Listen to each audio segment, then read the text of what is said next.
A ship is safe in harbor. But that is not what ships are built for. John A. Shed.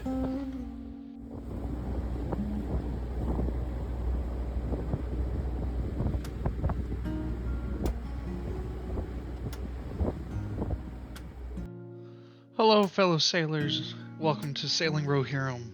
Our story today starts where we left off in Harborside, Maine. Rohirrim had finally had some time to soak and regain her strength after 3 years of sitting in a barn, awaiting for the moment she could return to the sea.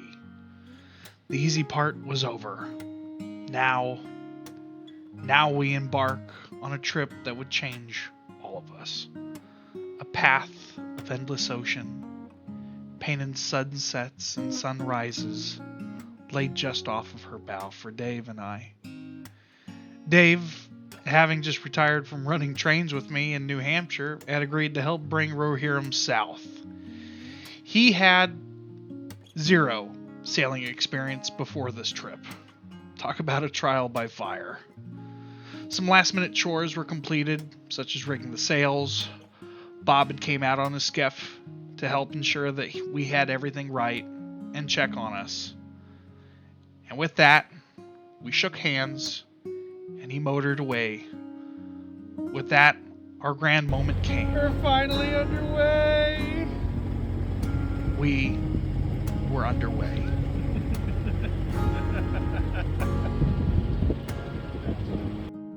Our first stop was the town of Bucksport, literally in the bay right next to us, to fill up on fuel and water. We talked with the locals that had gathered to see the old wooden boat tied to the fuel dock, and some broke out their charts and helped us to gauge where we would aim for and anchor for the first night. With that, Afikomen pushed away from the pier, and we made our way west towards Two Bush Channel. The winds were light, and we motored most of the day, unfurling the jib to help grab what little wind there was.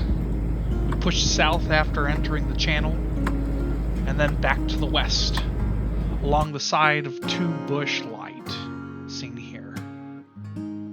We would pull into a bay just west of the light, and drop the anchor for the first time under a red sky, and take in the beauty that Dave and I had wandered into.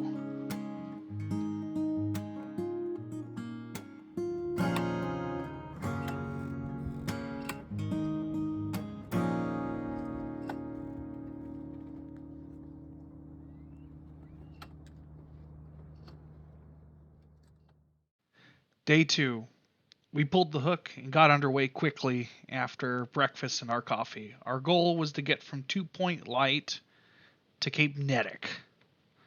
Winds were extremely calm at the beginning, so we motored out of the bay. Today would be some of the best sailing I have ever enjoyed. Noon, the wind began to kick in. Up went the main. 1 o'clock, the wind grew. Out came the jib. And by the end, we had all the sails flying. And that magical moment when the motor was turned off. And it was just the wind, the waves, and the creak of a 95-year-old boat hitting her stride for the first time in a long time. We would average around 6.5 knots for the rest of the day. What I've failed to tell you so far is we were heading south into the open arms of Hurricane Aaron. We rode the headwinds south for almost 70 nautical miles and had sailed about 23 miles offshore. The time had come to turn and head into Cape Nettic. All the sails were furled right before sunset. We headed in with the wind and waves following us in.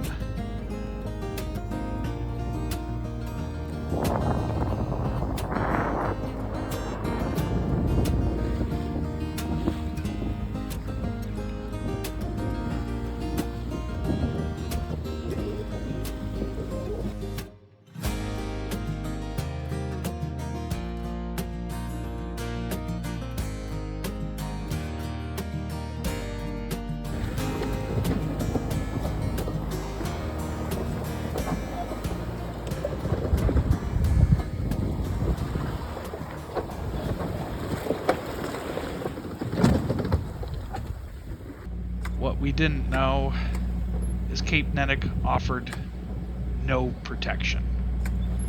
For the night, we were beaten and battered on our anchor line, hoping that the line would hold.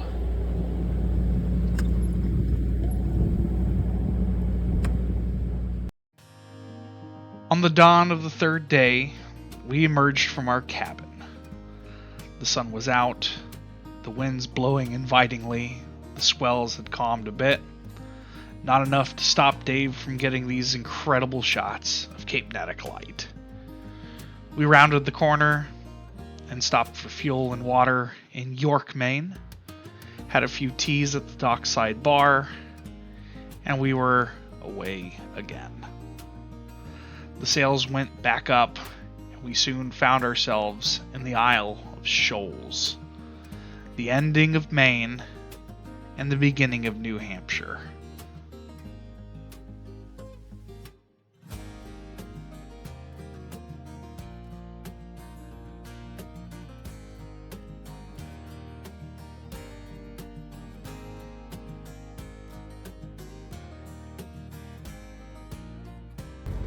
We'll figure it out.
The weather was perfect.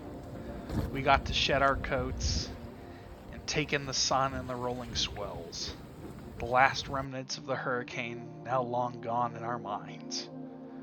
We began our approach to Rockport, Massachusetts. In the golden hours of the day, the high lighthouses standing watch over the rocky town, we pulled into the harbor and tied up to our floating dock and hailed a water tender. There we stood on land for the first time and ate like kings. As the sun set, we sat in the cockpit, staring out to sea as the red and orange rays danced off the rocks and the boats that filled the little harbor. Only 3 days into what would be 10 days at sea, something began to change in both Dave and I. A rhythm in harmony with the world, a life afloat.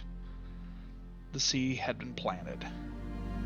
Afikomen pointed to the opening to the sea, and you could almost feel the anticipation in the wood. She had seen the world again, and not to be confined to a dock any longer. This is the beginning of a story told again and again through history. The answering of the call to the sea. Words can't express the love we have felt with the posting of the first video. Kind words and wishes from strangers we have never met, all thanks to us saving Rohirrim. So I want to thank you from the bottom of my heart for taking the time to follow along from the very start. And if you're new to the channel, welcome to the crew. As always, like, subscribe, leave a comment, and we will all continue to chase that horizon.